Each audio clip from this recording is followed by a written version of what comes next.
Football বিশ্বকাপের বল মাঠে গড়াতে বাকি আর মাত্র কয়েকটা দিন। তার আগেই মেক্সিকোর গুয়াদালাহারা চিড়িয়াখানায় শুরু হয়ে গেছে আসল উত্তেজনা। খাবার, জার্সি কিংবা বলের মতো পছন্দের জিনিস বেছে নিয়ে পশু পাখিরা রায় দিচ্ছে কে জিতবে বিশ্বমঞ্চের লড়াইয়ে।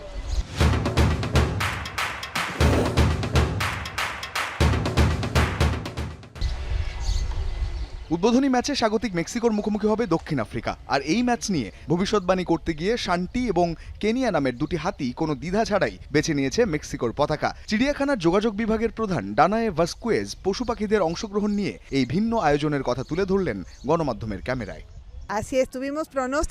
আমরা পশু পাখিদের সামনে তাদের পছন্দের খাবার আর বিভিন্ন দলের প্রতীক রেখেছিলাম। বেশ কয়েকটি প্রজাতির পশু পাখি কোনো জোর জবরদস্তি ছাড়াই সম্পূর্ণ স্বাধীনভাবে তাদের পছন্দের দল বেছে নিয়েছে। বিশেষ করে মেক্সিকোর ম্যাচগুলো নিয়ে ওদের আগ্রহ ছিল দেখার মতো।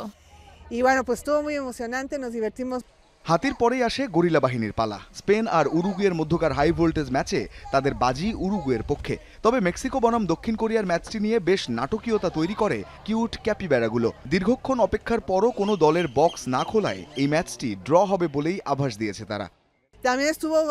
আমাদের এখানে নোভা নামের একটা চমৎকার ম্যাকাও পাখি আছে। সে তো মেক্সিকো আর চেক প্রজাতন্ত্রের ম্যাচের ভবিষ্যৎবাণী করতে গিয়ে বরাবর মেক্সিকোর লোগোটাকে স্পর্শ করেছে। আমরা কয়েকবার চেষ্টা করেছি, কিন্তু প্রতিবারই ওর রায় ছিল মেক্সিকোর দিকে। শুধু ম্যাকাও পাখি নয়, চেক প্রজাতন্ত্রের বিপক্ষে অন্য ম্যাচে আবার দক্ষিণ কোরিয়াকে এগিয়ে রেখেছে চতুর পুমা বা চিতাবাঘটি। আর সবাইকে চমকে দিয়ে কলম্বিয়ার বিপক্ষে আফ্রিকান দেশ ডেমোক্রেটিক রিপাবলিক অফ কঙ্গোকে বিজয়ী হিসেবে বেছে নিয়েছে জিরাফের দল। রঞ্জন শান্ত, যমুনা স্পোর্টস।